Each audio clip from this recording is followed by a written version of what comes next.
What's going on, guys? Several of the views here, back with another top 10 list, and this one's going to be a very interesting list as today I'm going to talk about my top 10 most underrated Disney Channel original shows. Yes, I am doing this video, and it's definitely very interesting, and I also might plan to do something Cartoon Network and Nickelodeon, because I actually was thinking of doing like a redo list on both of those, honestly, but I don't know what the point was, honestly. Saying if it's my best TV shows of all time video, but I took a check out the original ones I did, honestly, or something like I'll stand them. These are some of my most popular videos on my channel, so feel free to check those out if you haven't, but I'd say why not just do it on the most underrated, because with these networks having so many shows, there'll be some that people tend to forget, or some I seem to enjoy probably more than most. Multiple shows that I definitely wouldn't consider like the best idea of Doctor, and they definitely have their problems. The shows that I still pretty enjoy.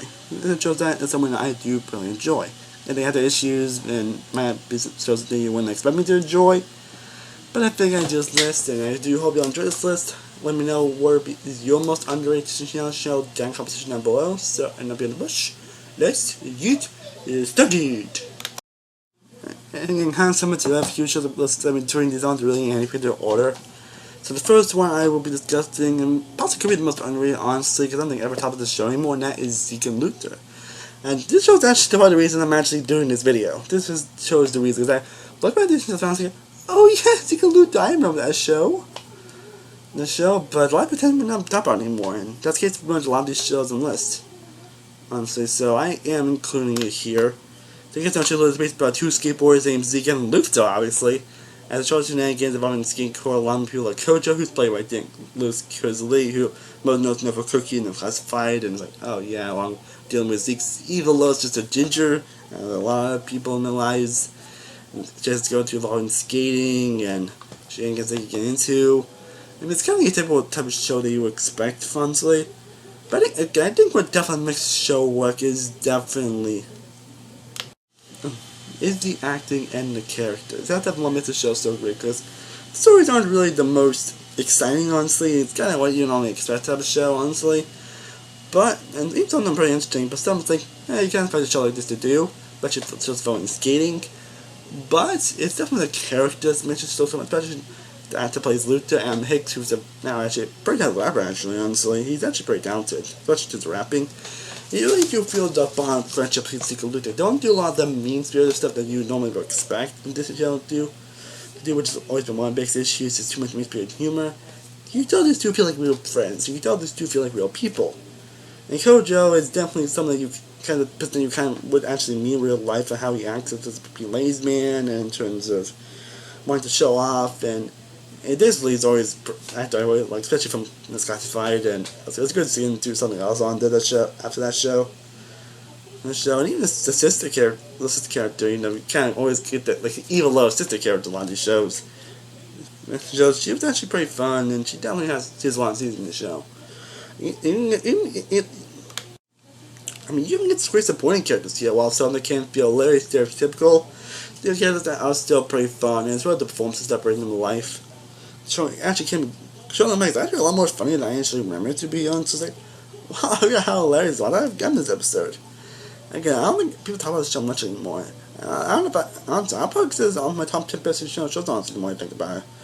And definitely, you think about that, if you do want me to do like a redo list of my best channel shows, people let me know down below. But I think there's one show that's definitely worth revisiting out. On to the second show we're discussing, and I'm not sure if I consider the show it's a show that's still underrated, because they're kind of still some reruns on the show on Disney Channel, honestly, because almost every night though. And that is Liv and Maddie, the show that pretty much launched Duff Cameron's career, and someone who's actually is a very talented actress, and her performance is definitely one of the better parts of the Descendants movies. This show based on two twin sisters, Liv and Maddie, one who's based as a star and getting kind of egotistical and wants to help but tell too much and all that. And Maddie, who's basically the athletic person, someone who's always competitive, someone who doesn't like losing.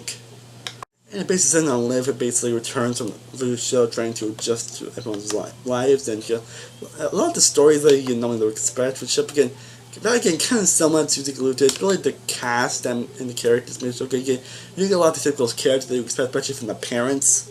I mean, though not as a parents, most of these shows.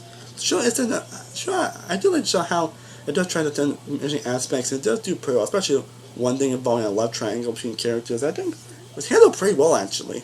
Not much the show touched a lot more funny than I remember to be honestly. It does have some very over top characters and some big against some characters that you would normally expect here, but and the characters that are kind of accepted, creepy a little bit, but they're surprisingly not to a knowing degree, and that's really linked to the performances. Ones that really brings the characters to life. And the show is filled with humor, filled with heart, filled with so much love. I still don't know if I put it in my top 10 best shows, but it's a show that honestly is better than I actually remember to be, honestly. So it's definitely will be on the list. I don't know if I still consider it underrated, but I figure I'd still mention it if you want to know my thoughts on the show. But anyways, now for the third show I'm discussing, and that is Wander Over Yonder. A show that once had 2 seasons, but unfortunately got cancelled. That's right, because looking back one, I mean, it wasn't a show that much, honestly, but when I watched it, like, oh yeah, this was actually pretty fun, honestly. A show that basically has an animation based on this. It's kind of like a sci-fi show based centered on Wanda basically being a kind of a guy who basically tries to help everybody in need, along with horse Sylvia. And of course, you got Lord Hater who basically tries to stop him. And the first episode was kind of more episodic, but second season actually was more story focused, which actually was kind of surprising actually. And again, similar to Politics, by the way, the other shows that you see on this list, it's really the characters that bring this show to life. Especially Lord Hater, who's usually one of the funniest villains you will ever see. And especially how he treats his henchmen, especially the low commander. Like, oh my god, that is hilarious. And I don't remember who voiced him, but the voice acting him is amazing. Like, he's one of the ones I can't about laugh on. And the character actors are all around great. The humor is great. The world building is fantastic. Doesn't feel like it feels unique. It's one of the shows that you really shouldn't just see on set. Honestly, like, I actually wasn't thinking about this until I actually saw it was airing on Disney XD. It's like, oh yeah, I remember this show, so I instantly ended up having to put it on the list, so here it is. Here it is. The first show is probably an obvious one, obviously, and that is Dave the Barbarian. A show that I didn't watch a lot, honestly, and I didn't watch it because it's like, oh yeah, I gotta find the show. As in, the show that unfortunately only had 1 season. I'm not getting too much into the show because I'm pretty sure, like, it's so underrated, I'm pretty sure everybody knows about it, honestly, but I had to mention it here. It's definitely a show that's for show that's only 1 season. It's pretty hilarious, pretty charming, actually still holds up very well today, and that's definitely why I should check it out. The fifth show I will be discussing, discussing, is The Emperor's New School. Now this was kind of a little bit accessories to The Emperor's New Groove, which is truly replaced by the Emperor. He ends up taking a new school and tries to basically learn a lot of stuff in school and trying to get used to a lot of stuff. And so it's a show that really can get kind of repetitive, especially with Yzma trying to overthrow Cusco and then Kronk kind of being an idiot and all that, and the friends of feeling and all that, and you know, all the. It kind of has a certain formula, but it kind of sometimes like things prefer, but it does try unique things with the formula that makes it pretty fun, honestly. And I don't remember every episode from this show, but what I've seen, this show is definitely great, honestly. A show that honestly really shouldn't be as good as it was, honestly. It shouldn't be as funny as it was, honestly. And that thing is really not going straight. It's a show that I don't think people really remember that it actually was a show based on The Emperor's New Groove. At The Emperor's New School. So, number 666. We have Lab Rats Elite Force. This was definitely interesting. You know, this show is kind of based on a sister series to both not just Lab Rats, but Mighty Med. There's no Lab Rats, this show that was released in 2012, on some portion basically get to by humans basically trying to live normal lives. Along lost shenanigans and action goes along with it. Show that was not as amazing as meant to be. I think I'm putting in my top 10 best original shows. But all the members that don't really hold up well on the show, it's a show that I still hold very fond to my heart. And Mighty Med was a show that also it's a show that's honestly better than I remember, to be honestly. But basically we see 2 characters, both from previous shows guy that played Gabe in Joel Charlie, and the guy that played Oliver in Ant Farm. Beautiful fun show together, basically by 2 superhero fanboys basically, and they're going to a secret hospital in Mighty Med, a hospital that saves superheroes, and it shows a lot of shenanigans that go with that. This was kind of basic sequence here that fortunately only lasts one season, surprisingly, honestly. And show that it has some very creepy moments on, especially how some reason Oliver for some reason acting creepy towards Skylar.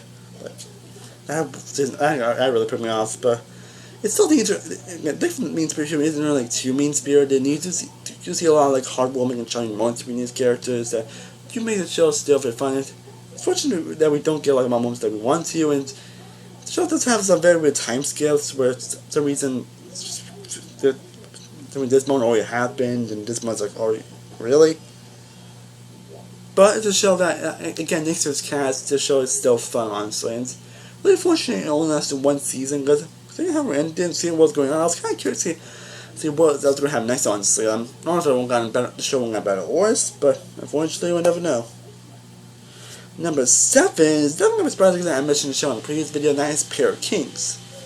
Because again, I'm sure most of you probably never knew who Pair of Kings was before I mentioned it. Because I did mention in the show, we're talking about top 10 TV shows I once loved but lost interest in. Again, it's only towards the first season where they basically took out Mitchell Russo's character and added Adam Hicks to it. And not to say that season wasn't bad, it definitely wasn't as good as it once was. Until again, the Kings, in the first season I think was actually pretty good, honestly. It tells down two major people, Mitchell Russo, who knows around time not being in Montana, and Doc Shaw, who was known for basically being in but a corny role in on Deck, which is honestly why he left. Why his character left the show to be on this show. And we're basically and then basically they pretty much become kings of their own island. Again, I already mentioned this in that video, so you can check out more on my show watch the video, but it's a show that honestly I still really enjoy for a few seasons where it kind of like different quality in the third season, but it's a show that I will still always very enjoy. So I don't think I mentioned too much on it. Number 8, we have a show that I once really wasn't a big fan of, but actually kind of grew on me a little bit, and that is Bizarre Bark. I know that's a weird name. It's a show that basically kind of like a little parody on YouTube. Basically, two friends, Paige and Frankie, basically have this channel. Basically, do a lot of these skit type of shows. It's not that into this Google type thing, which is kind of like it's kind of like a parody of the whole YouTube space going on, and they didn't mean these random people. Honestly, one of them, unfortunately, being Jake Paul, which I'm not going to mention. Oh, was it Jake Paul? I think it was Jake Paul, yeah. Yeah, Jake Paul. Job. Not going to get to any involving the whole thing, but what it is, it's actually not the best of a show, honestly. Like, it's nothing amazing or anything. It just a few of the trappers that were annoying for these shows, and all that, some of the awkward stuff, that, and it does have some pretty questionable awkward stuff, but it's a show that I overall actually find a lot more enjoyment than I actually expected. It does have some pretty touching moments. It does have some, you really do feel into it between the two main leads. But it could just make you feel that, honestly. I'm not going to take the Jake Paul character, but for you, his character actually wasn't that bad, honestly. Birdie was actually not bad either, and even Amelia was actually not that bad either. And she definitely puts the most growth out of any character, especially in the third season. And I think overall the show actually had a really good finale, actually. So yeah, nothing amazing or anything, but it's a show that's actually, don't think it's bad, honestly. I'm sure a lot of people don't really like this, but I think it's not that bad, honestly. Now we get to number 9. We get to this show that basically I am more surprised that I actually still enjoy, and that is Gamer's Guide to Pretty Much Everything. And I think you're surprised. Why are you surprised I like this show? Well, that's mainly because this show has some, I think at some point I do plan on doing a video discussing the biggest problems that always plague this original shows for me, and that's and this show really makes a lot of the trappings that always annoy me. Like, you got the one character that's basically a terrible human being and disgusting as all freaking hell, and you wonder why they're even friends with him to begin with. Like, you always get that one freaking character in a lot of these shows, and you get the forced romance here in England as well. You get a lot of the humor that also kind of plays some of the shows as well. Because I still kind of enjoy this show. Again, I'm not sure if it's actually the characters, because the characters aren't really that amazing, honestly, but it could be the performances, honestly, and the situation is something they can get through. I think the one that probably makes the show stand out for me is definitely the gaming sequences. Again, this show's kind of based on a Cameron Connor, played by Cameron Boyce. Rest in peace, by the way. He ends up forming a gaming team after a thumb injury. There's really a lot of shenanigans that go for all that. And despite that it goes to a lot of tramping, I still have a lot of fun, and it's for gamers guide to pretty much everything. And again, the show I really shouldn't have any fun for, but the show that I still wind up enjoying and liking much more than I thought I would. It's pretty fun, yeah. And the game sequence basically, during a portion of every episode, they basically have a lot of gameplay section and kind of pair to a lot of the games that they're going for here and all that, but and I think that's one of makes this show so great, because while it's sounding amazing and probably far from one of my favorite shows, it's really nice all the trappings that do play these type of shows. It's what the sequences and the performances that do make the show at least watchable. Just me, but yeah. Now for the 10th show we're discussing here is a show that looking at it just like, oh yeah, I remember this show, and that is Kirby Buckets. It's definitely a show that's honestly truly very unique. It basically depends on Kirby, who basically is a famous drawler and wants to basically based on famous anime and all that, and it has also been an animation aspects to it as well, and this show is actually pretty good actually. It felt pretty great actually, and I remember I see it, and there's and Jacob Bertrand especially is also a great actor, and the few months I was like, oh yeah, that one looks familiar. I mean, I think before this he was trying to be in the show Modern Nickelodeon, which, and now he kind of having a main role in the show Cobra Kai, as a character that was once pretty likable, but not so much. But anyway, and the characters are great, honestly. Some of the Kimmy cast character was such a big, especially sister character, but there's still a lot to really enjoy here on the show, and especially a lot of the friendship, especially the friendship that Kirby has with his two friends, Fish and Eli. Honestly, and even the parents are actually not that bad either. And the principal's actually not that bad either, and I'm saying the third season and shows it's one of the shows that really gets better the more it goes along. And especially in the third season, where the third season is basically just a different show entirely. If you don't know, you probably should find out, but again, yeah, I don't actually grab about this show until I was like, oh yeah, I remember this show, so I'm still the show considered underrated, honestly, but I'm still included on the list.